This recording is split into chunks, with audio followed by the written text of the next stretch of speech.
नमस्कार स्टूडेंट, मैं मनोज वाजपेयी स्वागत करता हूं आपका अपने प्यारे YouTube channel Vajpayee chemistry classes में। तो चलिए आज की क्लास में हम क्या पढ़ने वाले हैं। क्लास 12 चैप्टर है aldehyde ketone and carboxylic acid का वीडियो नंबर 7। इस वीडियो में हम कार्बोक्सिलिक अम्ल से एल्डिहाइड बनाएंगे। तो कार्बोक्सिलिक अम्ल से एल्डिहाइड बनाने के लिए क्या करते हैं, 300 डिग्री सेंटीग्रेड पर गर्म MnO पर कार्बोक्सिलिक अम्ल की वाष्प को प्रवाहित करते हैं और एल्डिहाइड प्राप्त हो जाता है। देखते हैं अभिक्रिया। कार्बोक्सिलिक अम्ल RC double bond OH carboxylic अम्ल है। MnO 300 डिग्री टेम्परेचर है। तो क्या होगा बेटा, ये ऑक्सीजन और MnO ये बना लेगा MnO2 और क्या मिल जाएगा आपको, RCHO। क्या मिल गया, RC डबल बॉन्ड O और H, एल्डिहाइड प्राप्त हो जाता है। एल्डिहाइड प्राप्त हो जाता है। देखिएगा example, CH3 C double bond OH reaction होगी MnO से। टेम्परेचर है बेटा 300 डिग्री सेंटीग्रेड पर, ये वेपर है, MnO पर प्रवाहित करेंगे तो ये ऑक्सीजन ये MnO से रिएक्शन करके बना लेगा MnO2 और क्या मिल जाएगा आपको, CH3CHO C double bond O और H, एसिड एल्डिहाइड प्राप्त हो जाता है। एसिड एल्डिहाइड आपको प्राप्त हो जाता है। तो एल्किल ग्रुप को आप बदलते चले जाएंगे, आपको एल्डिहाइड प्राप्त हो जाएगा। तो बेटा अगली विधि है मेरे पास जेम डाई हैलाइड से। जेम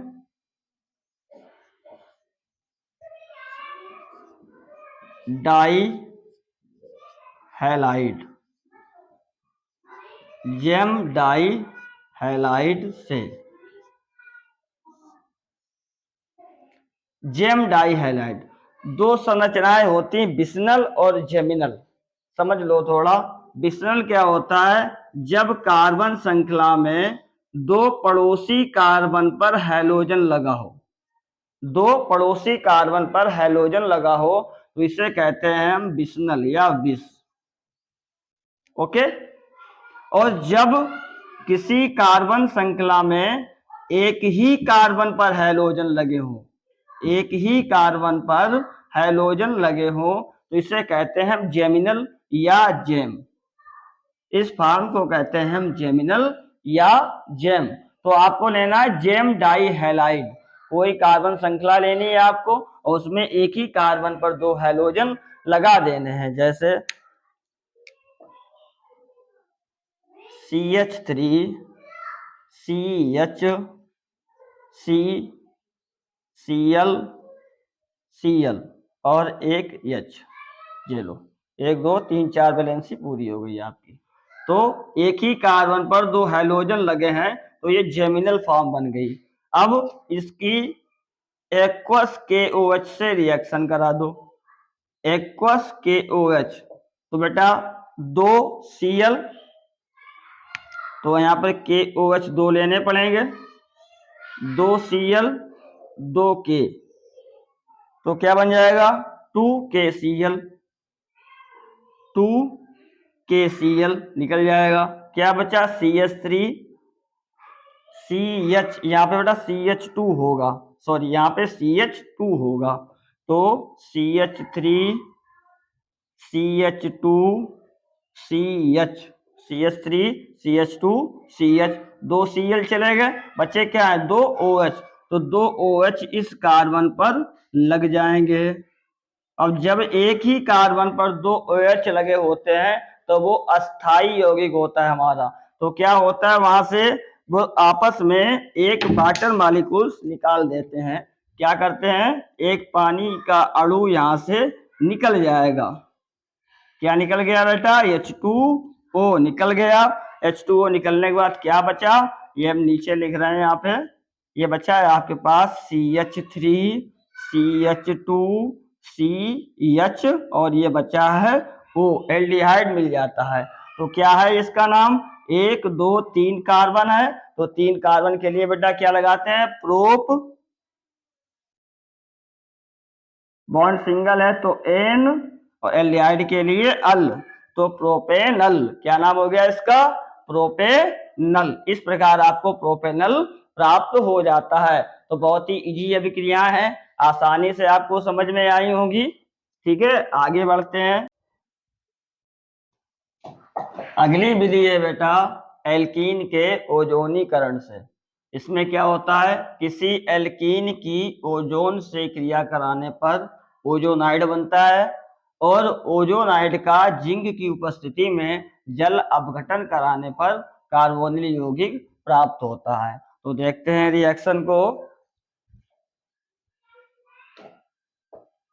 एल्कीन लेनी है आपको कोई, तो एल्कीन ले ले, C double bond C, H H H H, ठीक है। एथिलीन ले ली, ठीक है। अब इसकी बेटा O3 से रिएक्शन कराएंगे, O3 ओजोन, तो ये डबल बॉन्ड ब्रेक होगा और ये तीनों ऑक्सीजन इन डबल बॉन्ड पे शिफ्ट हो जाएंगे। कैसे, कार्बन एक हाइड्रोजन एक हाइड्रोजन, कार्बन एक हाइड्रोजन एक हाइड्रोजन, बेटा एक वैलेंसी से ये O हो जाएगा, एक वैलेंसी और ये आपस में बॉन्ड बना लेंगे। ठीक है, ओजोनाइड बनता है, इसे कहते हैं ओजोनाइड।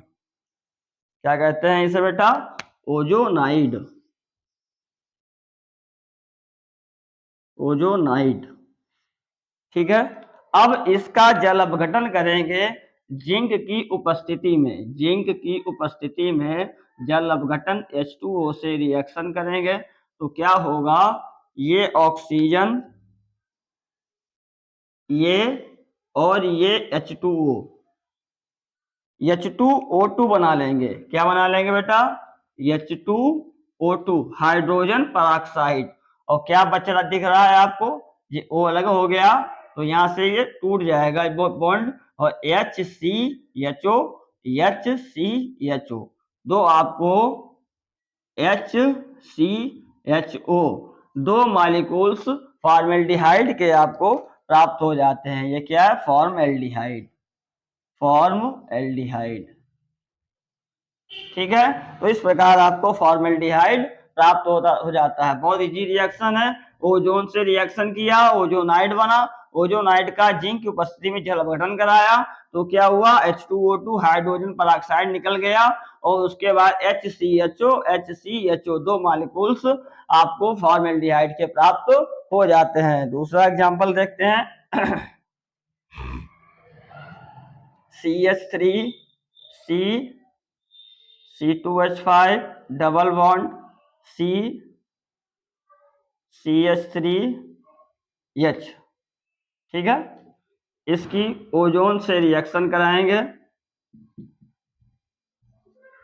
सेम प्रोसेस, क्या होगा, ये O3 डबल बॉन्ड पे शिफ्ट हो जाएगा, तो CH3C C2H5O और यहाँ पे CH3HO और ये आपस में बॉन्ड बना लेंगे। ठीक है, अब इसका जल अपघटन करेंगे, H2O जिंक की उपस्थिति में जल अपघटन कराएंगे, तो क्या होगा, ये ऑक्सीजन और ये H2O